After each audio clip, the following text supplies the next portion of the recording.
పోలవరంలాగా చేస్తున్నారు. సరే, ఏంటి బానిస మనస్తత్వంతో హిందువులపై దాడి, హిందూ మత విశ్వాసాలపై అదే పనిగా విమర్శలు, విభజన విచ్ఛిన్నమే వాడి ఎజెండా, విదేశీ శక్తుల దండుతో భారత్ను బలహీనపరిచే యత్నం, కుంభమేళా విమర్శకులపై మోదీ ఫైర్. ఎలా చూడాలి సార్? ఇప్పుడు ఖచ్చితంగా మోదీ మాటలాగే చూడాలి, మోదీ యొక్క రాజకీయంలాగే చూడాలి. హిందుత్వ ప్రధాని ఎలా మాట్లాడతారో మనం అలా చూడాలి. హిందుత్వ ప్రధాన అంతే కదా, హిందుత్వ రాజకీయం అంతే కదా, ప్రచారక్ ప్రధాని, హిందుత్వ ప్రచారక్ ప్రధాని. ఆయన ఆర్ఎస్ఎస్ ప్రచారక్ అండి, అంతకుముందు ఆర్ఎస్ఎస్ ప్రచారక్, ఆయన ప్రచారక్ ప్రైమ్ మినిస్టర్ అంటారు. అందుకే ఆయన కేవలం పిఎం కాదు, పిపిఎం, ప్రచారక్ ప్రైమ్ మినిస్టర్ ఆయన. కాబట్టి ఆయన ప్రతి మాట వస్త్రధారణ, తను ఇచ్చే సంకేతాలు, తను వేసుకునే వర్ణం, ప్రతిదీ కూడా. ఇప్పుడు ఉదాహరణకు హైదరాబాద్ ఆయన వచ్చారు, అప్పుడు ఏదో మెట్రోనో ఏదో ప్రారంభించారు.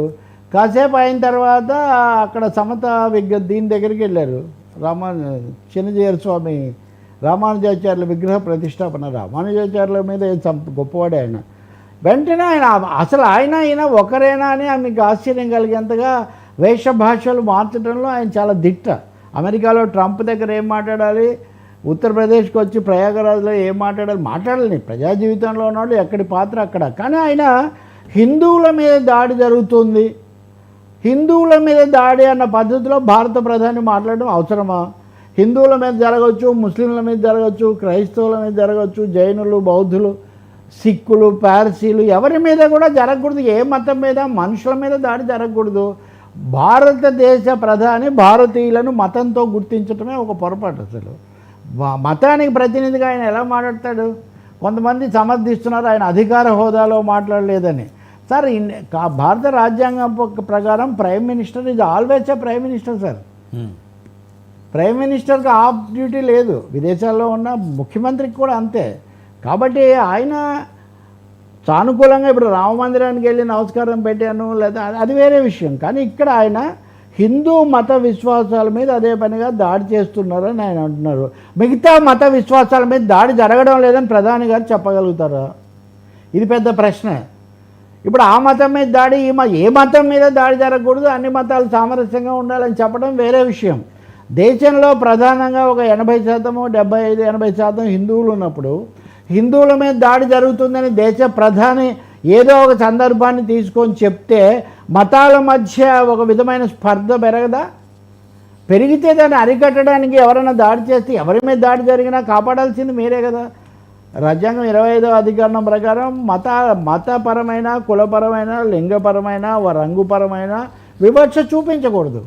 కానీ హిందూ మతము ఇంకో మతం, ఏ మతం మీద జరగకూడదు. మతములన్నీ మాసిపోవును, జ్ఞానం ఒక్కటి నిలిచి వెలుగును అని చెప్పినట్టుగా జనగణమనలో ఎక్కడ మతాల ప్రసక్తి లేదండి. మనం గుర్తుపెట్టుకోవాలి. వింధ్య, హిమాచల, యమున, గంగా, లేకపోతే పంజాబ్, సింధు, గుజరాత్, మరాఠా, ద్రావిడ, ఉత్కల, వంగ, ఎక్కడ మతాలు లేవే.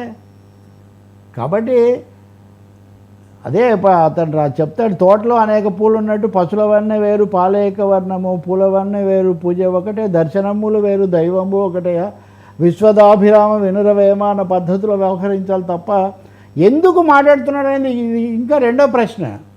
హిందూ మతం మీద దాడి విదేశీ నిధులతో జరుగుతుంది అని అంటే ఏంటనమాట? విదేశాల్లో ఉన్న మతాలు, హిందూ మతం, వీటిని మళ్ళీ కౌంటర్. పైగా విదేశీయులు ఇతర మతాలకు తోడు చేస్తున్నారు అని. ఇప్పుడు పాకిస్తాన్లో ఒక మత ప్రాతిపదికన ఈ దేశాన్ని విభజించారు. అది నిజానికి ఎక్కడ జరగలేదు, ఇక్కడే జరిగింది. పాకిస్తాన్ మనము తీవ్రంగా అది నడుస్తూనే ఉంది, వాళ్ళ కుట్రలనండి ఇవన్నీ. వాటిని అందరూ ఖండిస్తారు. కానీ దానికి భారతదేశంలో ఉన్నటువంటి మతాలకు సంబంధం ఏంటండి? ఈ మత ప్రాతిపదిక మీద జరగట్లేదు, రాజకీయ ప్రాతిపదిక మీద జరుగుతున్నాయి. బంగ్లాదేశ్ కూడా ముస్లింలు ఎక్కువే ఉంటారు, మరి మొన్నటి వరకు మనతో చాలా స్నేహంగా ఉన్నారు కదా వాళ్ళు.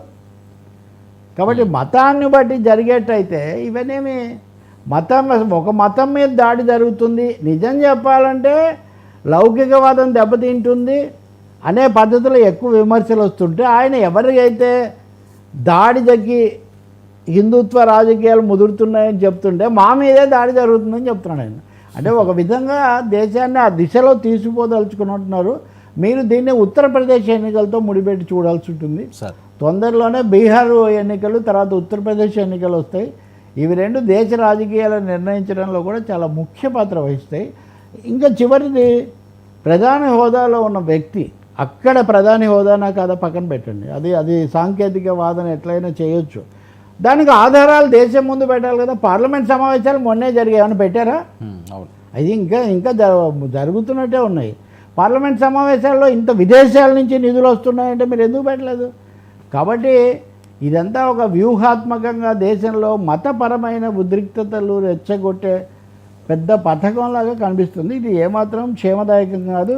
అందులో కుంభమేళా దగ్గర సార్, కుంభమేళా మీద ఎవరైనా ముస్లింలు వచ్చి విమర్శ చేశారా?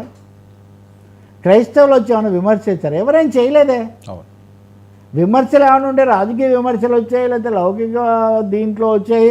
ఇంకా చెప్పాలంటే కొంతమంది హిందూ సంస్థలు కూడా విమర్శ చేశాయి. నేను దీనికి ఇంకొక చిన్న లింక్ చెప్తా. ఈరోజే మీడియాలో కంచి పీఠాధిపతి విజయేంద్ర సరస్వతి